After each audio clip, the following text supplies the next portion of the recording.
4. The second time Roland left him had been no more than 5 minutes after the customs people had finally given up and let Eddie go. The gunslinger had eaten, but not enough. He needed a drink. Most of all, he needed medicine. Eddie couldn't yet help him with the medicine Roland really needed, although he suspected the gunslinger was right, and Balazar could, if Balazar wanted to. But simple aspirin might at least knock down the fever that Eddie had felt when the gunslinger stepped close to sever the top part of the tape girdle. He paused in front of the newsstand at the main terminal. "Do you have aspirin where you come from?" "I have never heard of it. Is it magic or medicine?" "Both, I guess." Eddie went into the newsstand and bought a tin of extra-strength anisin. He went over the snack bar and bought a couple of foot-long dogs and an extra-large Pepsi. He was putting mustard and catsup on the franks.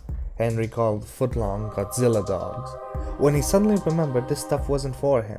For all he knew, Roland might not like mustard or catsup. For all he knew, Roland might be a veggie. For all he knew, this trap might kill Roland. Well, too late now, Eddie thought.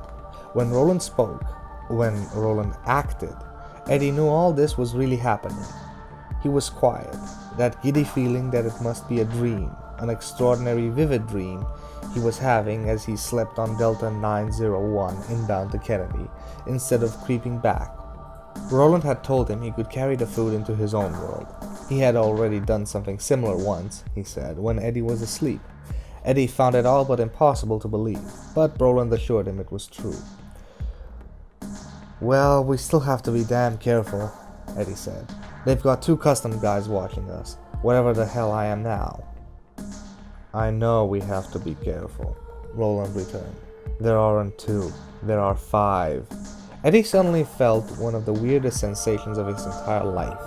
He did not move his eyes, but felt them move. Roland moved them. A guy in a muscle shirt talking into a cell phone. A woman sitting on a bench, rooting through her purse. A young black guy who would have been spectacularly handsome except for the hair lip which surgery had only partially repaired, looking at the t-shirts in the newsstand Eddie had come from not long since. There was nothing wrong about any of them on top, but Eddie recognized them for what they were nonetheless, and it was like seeing those hidden images in a child's puzzle, which once seen could never be unseen. He felt dull heat in his cheeks, because it had taken the other to point out what he should have seen at once. He had spotted only 2. These were a little better, but not that much.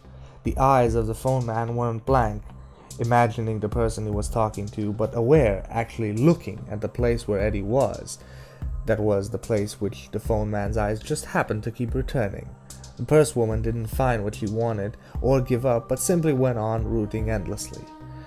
The shopper had a chance to look at every shirt on the spinal rack at least a dozen times. All of a sudden, Eddie felt 5 again, afraid to cross the street without Henry to hold his hand.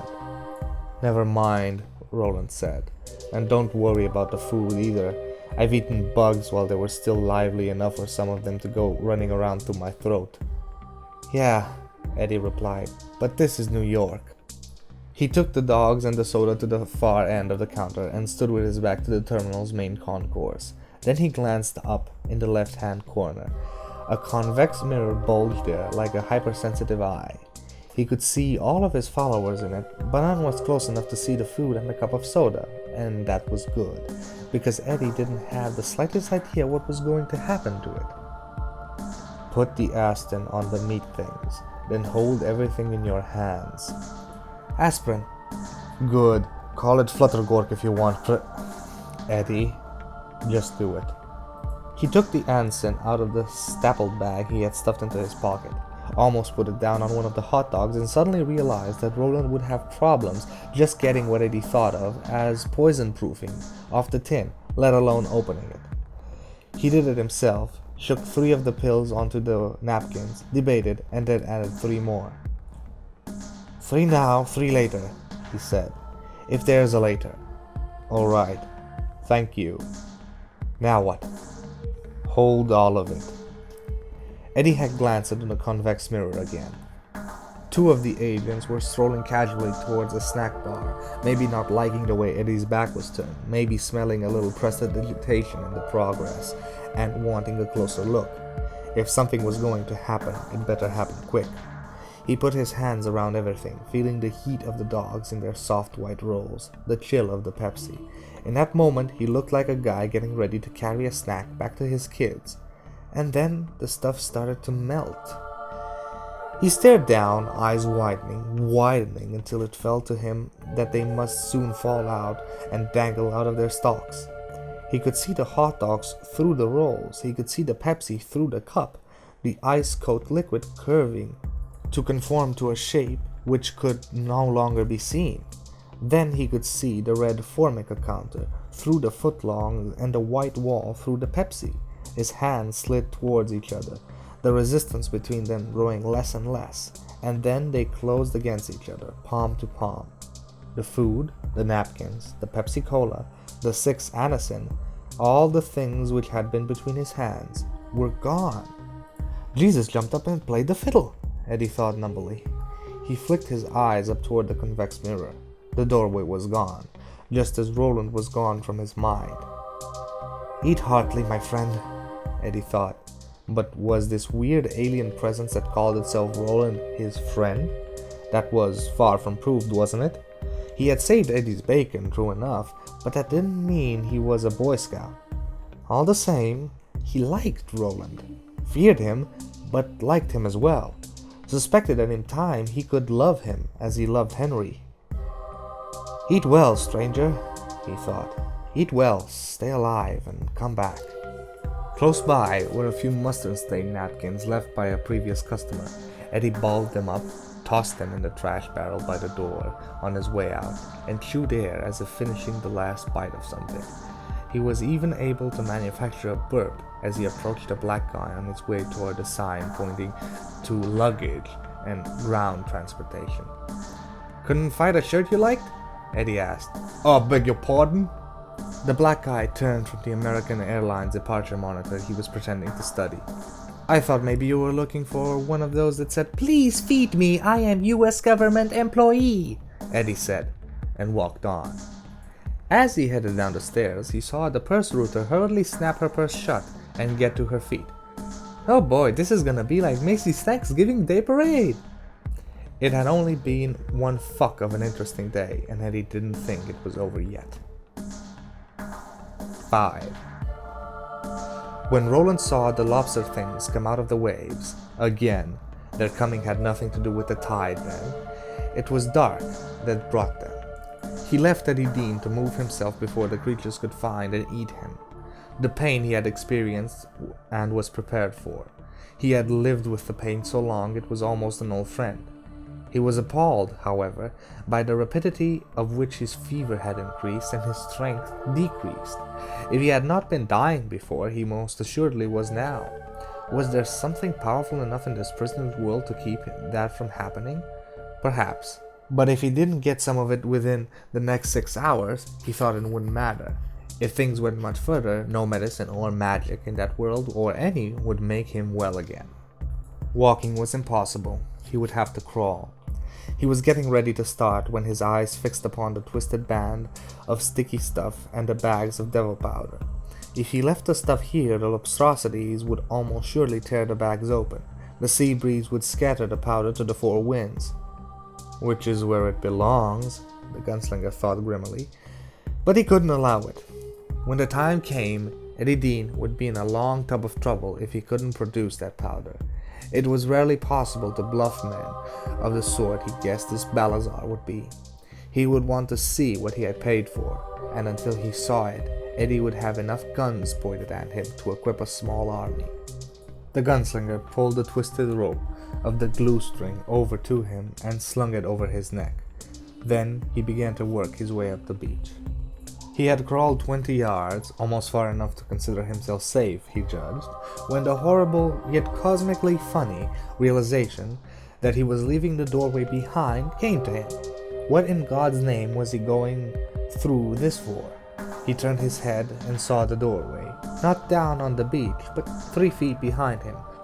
For a moment Roland could only stare, and realized what he would have known already, if not for the fever and the sound of the Inquisitors drumming their ceaseless questions at Eddie. Where did you, how did you, why did you, when did you? Questions that seemed to merge eerily with the questioning of the scrabbling horrors that came drawling and wriggling out of the waves. That a chuck, that a champ, did a chick, as mere delirium. Not so. Now I take it with me everywhere I go, he thought, just as he does. It comes with us everywhere now, following like a curse you can never get rid of. All of this felt so true as to be unquestionable, and so did one other thing. If the door between them should close, it would be closed forever.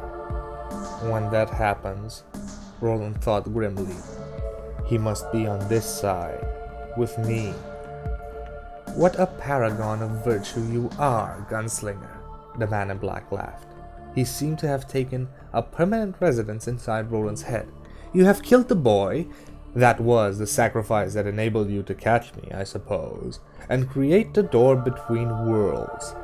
Now you intend to draw your three, one by one, and condemn all of them to something you would not have for yourself. A lifetime in an alien world, where they may die as easily as animals in a zoo set free in a wild place. The tower, Roland thought wildly.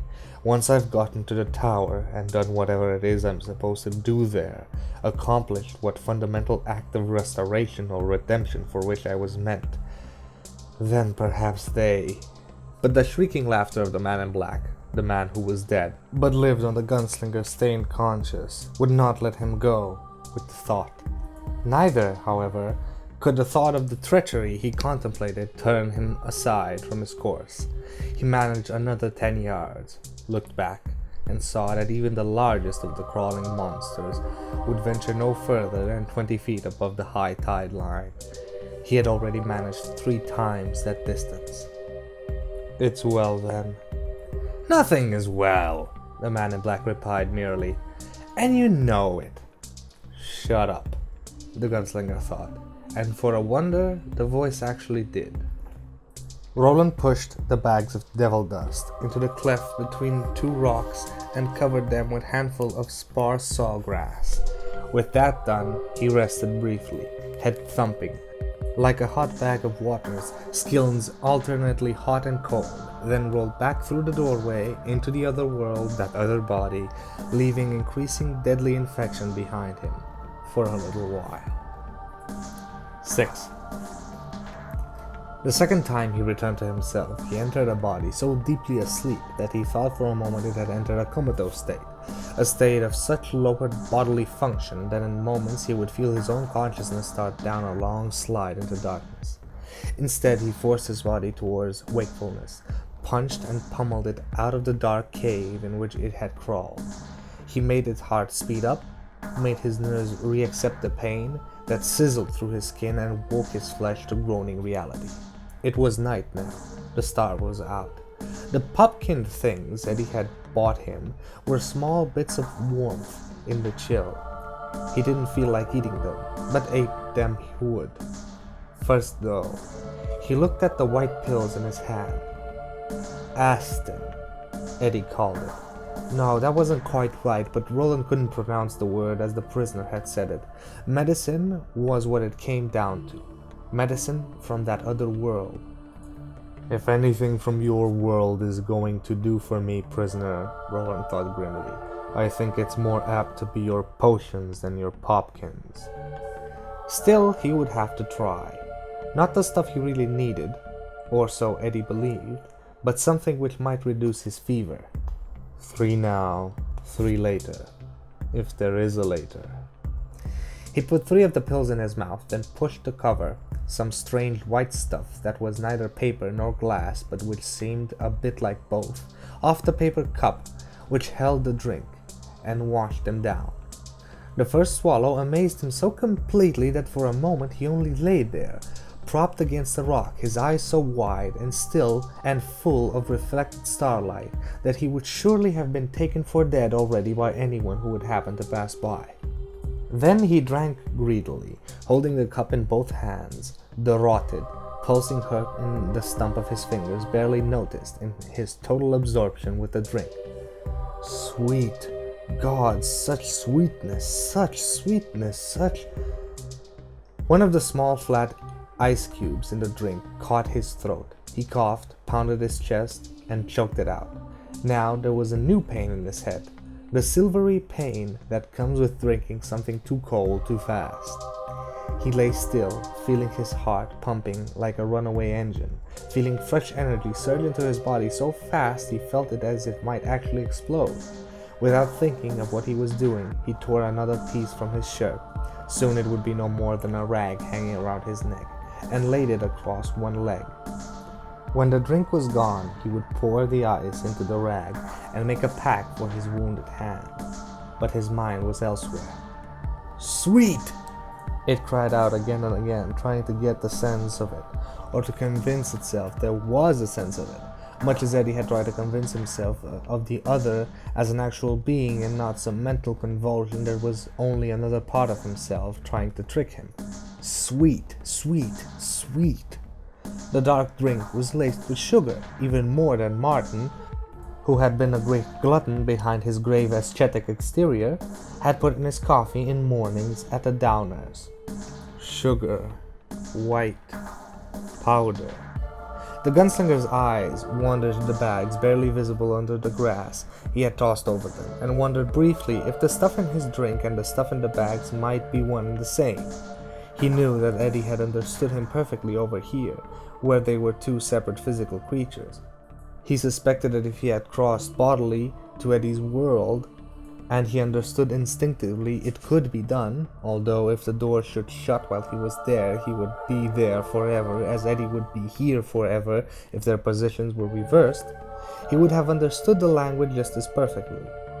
He knew from being in Eddie's mind that the languages of the two worlds were similar to begin with.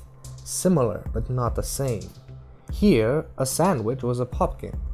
There, to Russell, was finding something to eat. So, was it not possible that the drug Eddie had called cocaine was in the gunslinger's world called sugar? Reconsideration made it seem unlikely. Eddie had bought this drink openly, knowing that he was being watched by people who served the priests of the customs. Further, Roland sensed he paid comparatively little for it, less even than for the popkins of meat. No, sugar was not cocaine, but Roland could not understand why anyone would want cocaine or any other illegal drug for that matter in a world where such a powerful one as sugar was so plentiful and cheap. He looked at the meat popkins again, felt the first stirring of hunger, and realized with amazement and confused thankfulness that he was feeling better. The drink? Was that it? The sugar in the drink? That might be part of it, but a small part. Sugar could revive one's strength for a while when it was flagging. This was something he had known since he was a child. But sugar could not dull pain or damp the fever fire in your body when some infection had turned it into a furnace. All the same, that was exactly what happened to him, was still happening. The convulsive shuddering had stopped. The sweat was drying on his brow. The fishhooks which had lined his throat seemed to be disappearing. Incredible as it was also an inarguable fact, not just imagination or wishful thinking. In point of fact, the gunslinger had not been capable of such frivolity as the latter in unknown or unknowable decades. His missing fingers and toes still throbbed and roared, but he believed even these pains to be muted. Roland put his head back, closed his eyes, and thanked God. God and Eddie D. Don't make the mistake of putting your heart near his hand, Roland. A voice from the deeper ranges of his mind spoke. This was not the nervous, tittery, bitchy voice of the man in black, nor the rough one of court. To the gunslinger it sounded like his father. You know that what he's done for you, he has done out of his own personal need, just as you know that those men, inquisitors though they may be, are partially and completely right about him. He is a weak vessel, and the reason they took him was neither false nor base. There is steel in him, I dispute it not, but there is weakness as well. He is like Hax, the cook. Hax poisoned reluctantly. but reluctance has never stilled the screams of the dying as their intestines rupture. There is yet another reason to beware. But Roland needed no voice to tell him what the other reason was. He had seen that in Jake's eyes when the boy finally began to understand his purpose. Don't make the mistake of putting your heart near his hand. Good advice. You did yourself ill to feel well of those whom ill must eventually be done. Remember your duty, Roland. I never forgot it. He husked as the stars shone pitilessly down and the waves grated on the shore and the lobster monstrosities cried their idiotic questions. I am damned for my duty, and why should the damned turn aside? He began to eat the meat popkins which Eddie called dogs. Roland didn't much care for the idea of eating a dog, and these things tasted like gutter leavings compared to the tutorfish. But after the marvelous drink, did he have enough right to complain? He thought not. Besides, it was late in the game to worry over much about such niceties. He ate everything and then turned to the place where now Eddie was, in some magical vehicle that rushed along a metal road filled with other such vehicles, dozens, maybe hundreds, and not a horse pulling a single one. Thank you, ladies and gentlemen, for sitting down with another part of Majin reading the drawing of the three. I have to apologize for not being an episode yesterday. I had my computer encoding a very long video, and again, it's not for gaming. You guys are not gonna see it. Don't be curious. It's something completely stupid and very personal, but it had to be done. So yeah, that's why we didn't have an episode yesterday. It finished very late and I just did not have any time to record. So with that being said, I'll see you tomorrow. Long days and pleasant nights, listener.